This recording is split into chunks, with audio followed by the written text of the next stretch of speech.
Kita semua pasti pernah frustrasi sama layanan digital pemerintah kan? Nah, hari ini kita bakal bongkar perjalanan besar di balik upaya mengubah labirin birokrasi digital yang seringkali bikin pusing jadi sebuah sistem yang benar-benar dirancang untuk kita semua. Ini dia kisah transformasinya. Pasti kebayangkan rasanya? Buka satu portal, disuruh ke portal lain, isi data yang sama lagi dan lagi. Rasanya tuh kayak setiap layanan jalan sendiri-sendiri. Nah, rasa frustasi massal inilah yang jadi pemicu utama perubahan besar yang akan kita bahas tuntas. Oke, kita masuk bagian pertama, labirin digital. Biar paham solusinya, kita harus tahu dulu, sekacau apa sih masalah awalnya? Coba bayangin deh, setiap kementerian atau lembaga pemerintah itu kayak pulau digital yang terpisah-pisah. Masing-masing bikin aplikasi sendiri, nyimpen data sendiri, dan parahnya, mereka nggak bisa ngobrol satu sama lain. Hasilnya, ya jelas prosesnya tumpang tindih, nggak efisien, dan yang paling penting bikin kita sebagai warga jadi bingung. Oke, sekarang bagian 2, cetak biru terpadu.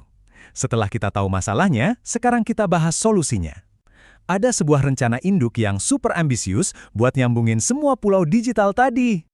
Nah, ini dia jagoannya, SPBE, atau Sistem Pemerintahan Berbasis Elektronik. Yang paling penting buat diingat, ini tuh bukan sekedar proyek IT biasa, ini adalah perubahan cara berpikir yang fundamental. Dari yang tadinya fokus ke urusan internal birokrasi, jadi fokus untuk melayani publik. Jadi apa sih yang mau dicapai SPBE? Tujuannya bukan lagi cuma mindahin layanan dari kertas ke online. Jauh lebih dari itu.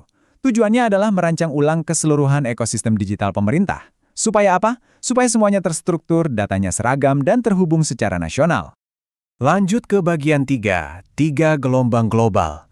Nah, penting banget nih buat kita tahu kalau perjalanan Indonesia ini nggak terjadi di ruang hampa. Ini semua adalah bagian dari sebuah evolusi yang lebih besar di tingkat dunia. Jadi secara global ada 3 fase besar. Dulu banget ada era e-government. Fokusnya ya cuma sebatas bikin website, terus berevolusi jadi digital government, di mana data mulai coba diintegrasikan. Nah, sekarang kita ada di era digital governance, di mana fokus utamanya adalah kolaborasi untuk menciptakan dampak nyata bagi masyarakat. Pergeseran cara pandangnya ini benar-benar signifikan loh. Kalau dulu teknologi itu cuma dianggap sebagai alat biar kerjaan internal lebih cepat, sekarang teknologi itu dipandang sebagai platform untuk berkolaborasi. Tujuannya bukan lagi cuma efisiensi, tapi membangun kepercayaan dan memberikan nilai lebih buat publik. Ini lompatan yang luar biasa. Bagian 4, Rapor Nasional. Oke, rencananya udah ambisius, konteks globalnya juga kita udah paham. Pertanyaan besarnya sekarang, gimana sih performa Indonesia sejauh ini? Yuk kita intip rapornya. Kita mulai dari kekuatannya dulu ya. Keuntungan terbesar yang dimiliki Indonesia itu adalah adanya SPBE. Ini ibarat kita udah punya peta yang jelas dan detail. Dengan adanya kebijakan nasional yang solid dan dukungan politik, arah transformasinya jadi punya fondasi yang kuat. Tapi, nah ini dia kelemahannya. Punya peta itu satu hal, tapi kalau setiap tim yang jalan membacanya dengan cara yang beda-beda, ya kita nggak akan sampai ke tujuan kan? Implementasi yang masih egosektoral dan kemampuan yang nggak merata antar lembaga, itu jadi jurang besar antara rencana dan kenyataan di lapangan. Di sisi lain, ada peluang dari luar yang gede banget. Teknologi canggih kayak AI dan Big Data bisa jadi akselerator atau pendorong super cepat.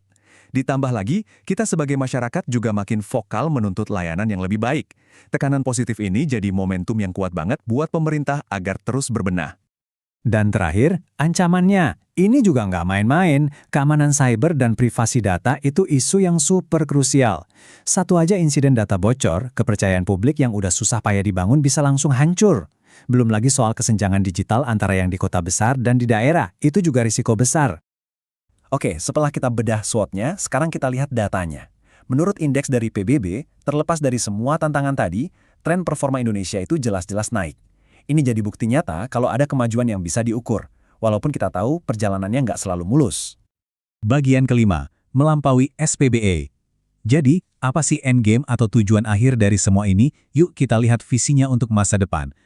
Tujuan akhirnya adalah mewujudkan pemerintah digital atau disingkat PEMDI. Di tahap ini, digital itu bukan lagi sekedar aplikasi tambahan, tapi udah jadi fondasi atau DNA dari cara kerja pemerintah itu sendiri.